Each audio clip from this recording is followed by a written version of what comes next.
Same reason that they're evacuating the Kennedy Library, or the Kennedy School of Government. That was just a smart thing to do after some explosive device or something happened at the Kennedy Libraries, to just associate those two names. You've also got the National Guard again. Apparently, it was more than National Guard. They're probably continuing to secure the area, continuing to look for any suspicious devices. Yes, but it gives us a sense of how immeasurably complicated it is to decide where to go, which packages to check. How do you deploy the 400 National Guard and the 2,100 police that have all been called in? Especially, Diane, when you had no idea this would happen. You've got all these National Guardsmen, you've got the Massachusetts State Police. They're there for an event that's supposed to be wonderful. It is supposed to be the Boston Marathon. They're trying to keep order there. But again, it is also a real blessing that all of them were there, and the emergency medical personnel, to go into action immediately. And they were, of course, waiting for anyone who might have trouble in the room. That clearly made a difference. Martha, I know you want to go back to your reporting. I want to go now to Peter Brown, another eyewitness on the scene who's now moved to one of the hospitals in the area. Peter, first of all, I've been told you're not injured, correct? That is correct. And what, George, I think I want to put a couple of points on is that what we're not talking about is really the walking wounded that have walked into some of these hospitals. The hospitals in Boston have declared emergency situations at this point, as you can imagine. There's also seeing a lot of emotional trauma for those people who witnessed what they saw today. By the way, just so you know, I've been involved with the race for the last 30 years, and today I started my day in Hopkinton at the start of the race. I was the spotter on the men's lead media truck, and know that area very well. So if you have any specific questions about the area, I can speak to that. Well, I do want to.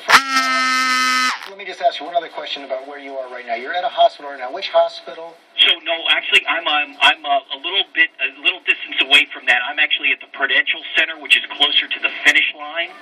And talking to some of the people in the Prudential Center, they heard the explosions throughout the building. Was there any glass shattered at the Prudential Center? No, it's too far away. But they were loud enough to be able to hear the explosion from here. And what else were they able to tell you, and what else did you see? A lot of, just the plume of smoke that came out, and it's really a very, very crowded space down there.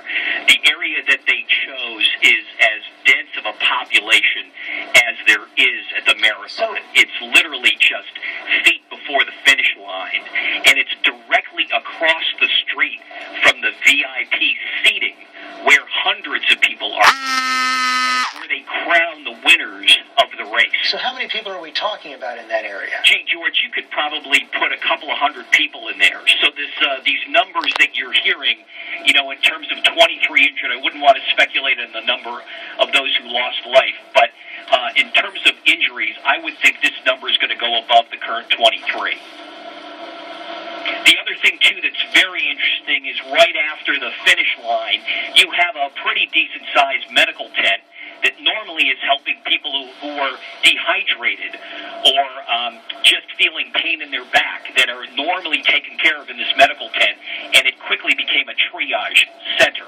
And so that is literally feet past the finish line. And I know you're not there, but what kind of reports have you been getting from Mass General or other hospitals in the area? Have you been able to talk to people on the scene there? Yes, I think one of the things that certainly is most disturbing is the term or lost limbs. We've heard that. I don't have a number to put on that, but we've certainly heard that from the hospitals.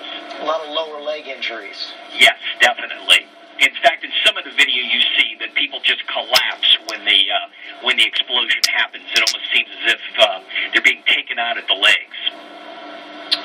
Well, again, these are just shattering reports. We thank you, Peter Brown. And I would like to go back, if we could, to that last video we received, which seems to be the clearest yet. And let's just stop for a moment once again. The instant before, the instant after.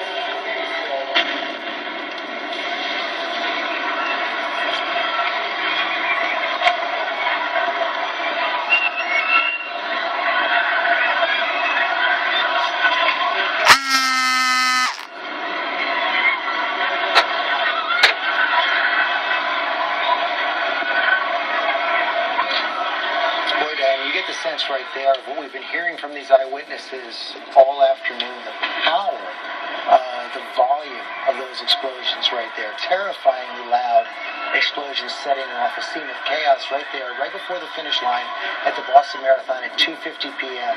this afternoon. So concussive that it actually lifted the baseball cap off of the head of one of our eyewitnesses who phoned in. I want everyone watching to know we'll have a special 1-hour edition of World News tonight. I'll be leaving to prepare, and I'll be joining you then at 6:30 Eastern Time, and we will have all of the latest details, all of the breaking news, all of the videos still coming in, George. And we're going to stay on the scene right here, right now. All the reports coming in from Boston right now, from the medical centers in the area. Several different medical centers now treating the wounded, treating the 2 confirmed dead so far, according to Police Commissioner Edward Davis. We've also heard from the governor of Massachusetts, Deval Patrick, who's been in touch with President Obama, ordered all federal assistance that will be required by the police and other authorities in Boston in the wake of those 2 explosions that occurred near the finish line of the Boston Marathon at 2:50 this afternoon. We've been gathering information from eyewitnesses since that story broke, coming up on 3 hours ago. Also, our Chief Justice correspondent, Pierre Thomas, checking in with law enforcement officials in Washington and across the country. And Pierre, just bring everyone up to speed right now on what you have learned about what happened from federal and other law enforcement officials. Sorry. George, I couldn't hear you.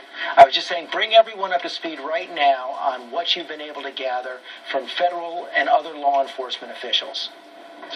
What we're being told is that they're treating this as a bombing, that they believe this was done by multiple devices. We've been able to see the new video that's come in, that it was pretty contained where the blast emanated from. They were powerful in that they injured the people close to them. We're also being told that they believe at least 2 people are dead, multiple people injured.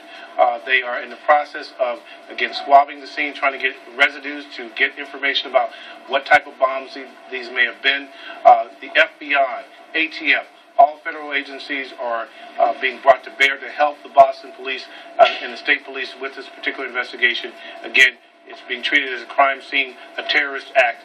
They don't know whether it's domestic, they don't know whether it's international, but it's being treated as a terrorist act. What we do know from Commissioner Edward Davis are the 2 explosions, the 3rd explosion at the John F. Kennedy Library. They're not saying yet whether that was related or who or what might have been behind that, but they are also taking now security precautions in Washington, D.C. and across the country. Explosions. Yes, Washington, D.C., Philadelphia. You just heard that the New York City Mayor Bloomberg is ordering the police department to step up security at major transit locations. Any particular event which is involving large numbers of people in the next 24 hours in major cities is likely to get increased security. Okay, Pierre, thanks very much. I want to go to David Camper now, another eyewitness who was there when the explosions took place at a little before 3